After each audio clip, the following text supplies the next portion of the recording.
Hi guys, this is Hero Arrigo from Pedetech at sa video ito pag-usapan natin ang napaka-trending na unit sa TikTok.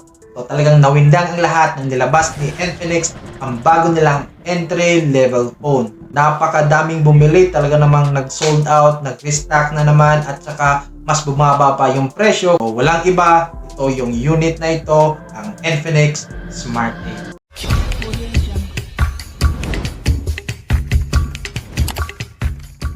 Yun nga guys, sa video ito i-unbox natin at i-review natin kung sulit ba talaga ang pera mo dito sa unit na ito. So ang presyo niya guys is nasa 3,000 pesos. So may dalawang variant ang unit na ito. So ang hawak natin ito yung Smart 8 na merong 6GB RAM, 3+3 na RAM expansion. Tapos meron itong 64GB device storage. So ang isa namang variant is merong 8GB RAM, 4+4 RAM expansion at meron ding 128GB device storage. Unbox na natin guys. Yan. Siyempre, bubungkad agad sa atin itong unit. Ito na yung mismo, ang Smart 8. Yan. So, tatabi muna natin ito. Tignan lang natin kung ano ba yung box inclusion. So, meron itong warranty card. Meron tayong SIM injector pin, USB Type-C cord, syempre yung power brick natin. So ito yung charger na adapter, meron din. At syempre panghuli, meron tayong clear case. So hindi ito yung jelly case. At yung cons lang is babasagin ang casing na ito, nga hindi siya yung jelly case. So sana hindi ito didilaw dahil nga hindi naman ito jelly case. Yan guys, ito yung unit mismo. Yan.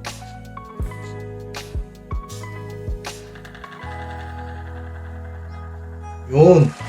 So may tatlong kulay ito. Meron itong shiny gold, tapos yung crystal green, at syempre itong hawak natin, ito yung timber black. So para sa akin, mas bet ko talaga pag kulay black yung mga mobile phone.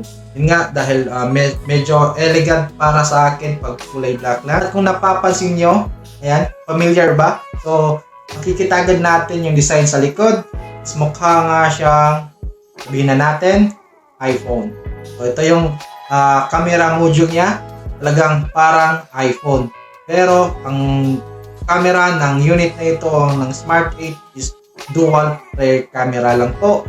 At yun nga, ang pangatlong bilog na ito is ito yung tinatawag nila na quad LED flash. Napaka-useful ng flash na ito dahil nga mas maliwanag ito kumpara natin sa mga normal flash dahil nga apat ang LED lights nito na talagang magagamit natin kung tayo nagkukuha ng larawan or videos sa makulimlim or low light situation. Tignan natin naman itong babang bahagi. Siyempre makikita natin USB Type-C at meron pa rin itong 3.5mm audio jack. Meron itong loudspeaker. So kaya nitong mag-boost ng kanyang audio up to 200%.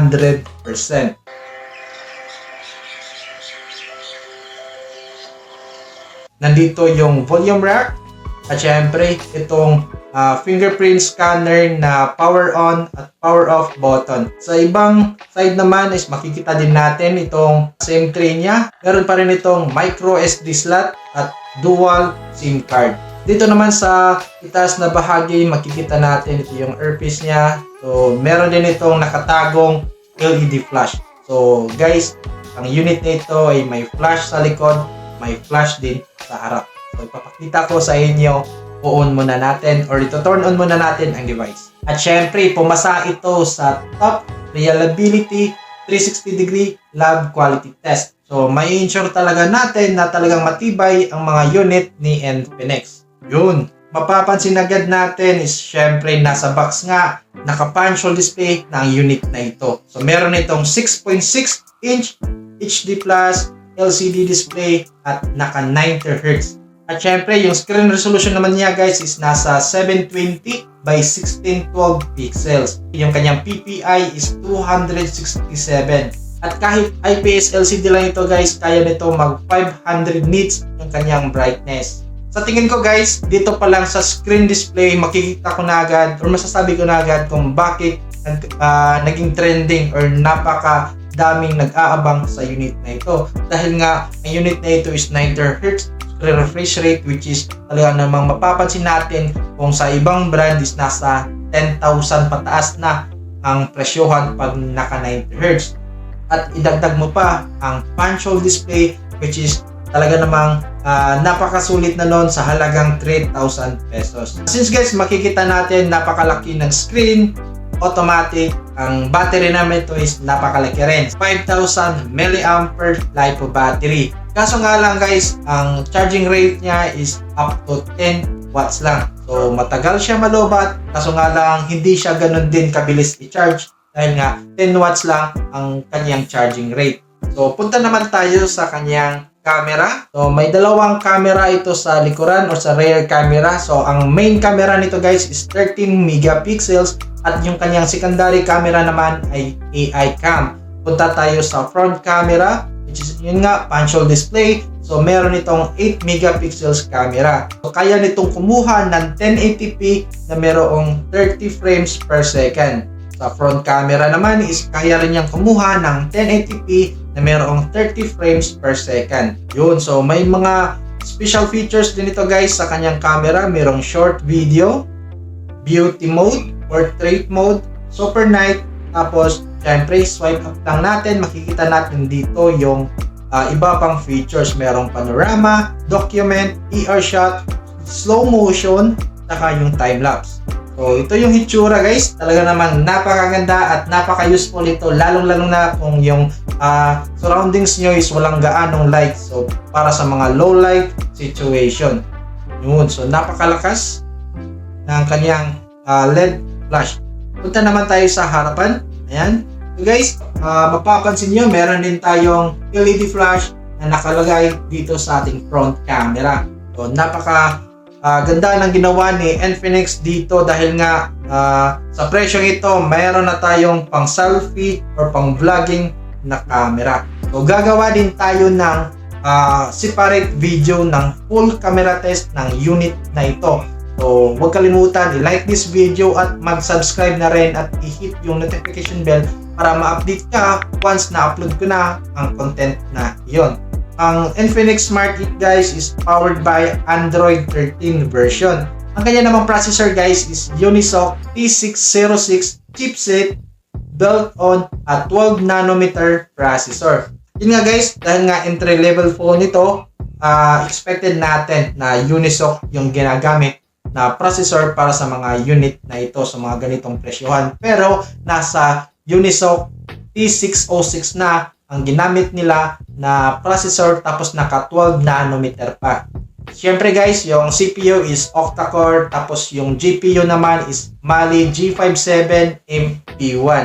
So napakalakas na nito sa mga presyohan na entry level phone. Pwede na rin itong ipanglaro katulad ng Mobile Legends at gagawa tayo ng separate video para i-try natin yung full game test ng unit na ito. Isa din sa napakagandang feature ni Infinix Smart 8 guys is meron na itong tinatawag na Magic Ring o yung tinatawag na Dynamic Island ng mga iPhone users. So, ang Magic Ring guys, pwede ito siya sa face unlock, background calls, charging animation, charge completion reminder, tsaka sa low battery reminder. So, yun nga guys, ang unit na ito is 3GB RAM pero kaya mo itong i-expand up to 6GB RAM gamit lamang ang memory fusion. So, mas smooth na yung system. Maganda gamitin ng memory fusion lalong-lalo na kung ikaw ay nagmo-multitask gamit ang unit na ito. Yun nga guys, sa tingin ko kaya naging viral, naging trending ang unit na ito dahil nga sa napakagandang appearance ng unit na ito. Talagang sasabay ito sa mga trending phones ngayon. Naka-punch hole display pa siya, tapos 90Hz screen refresh rate at may dalawang napakaliwanag na flash sa likod at sa harap. So, Unisoc T606 hindi na masama para sa presyohan na 3,000 pesos. At syempre guys, kung meron kayong extra budget para sa unit, mas preferred ko sa inyo na mas piliin nyo yung 128GB device storage na variant. Kasi nga, ilang hundreds lang ang diferensya ng presyo ng 64GB. Masulit yung 128GB na ang bilhin nyo para naman mas marami kayong files na masisave sa mga device na gamit nyo. Para sa akin, perfect ang unit nito sa mga estudyante pa lang dyan at sa mga at may gustong regaluhan dyan. So, napakaganda ng unit na ito. Napakababa ng presyo, lalong-lalo na kung bibili ka sa TikTok Shop or sa Lazada or Shopee. Napakadaming vouchers ngayon dahil nga December na, so maraming sale na ganap sa online stores. So kung gusto mong bumili, ilalagay ko sa description ang legit at official stores ng Infinix Mobile dito sa Pilipinas. So yun lang, gagawa pa tayo ng ibang content, camera test, gaming test, tapos yung tips and tricks ng unit na ito. So this is Hero Arrigo from Peditech. Kita-kita sa susunod na video. Let's go!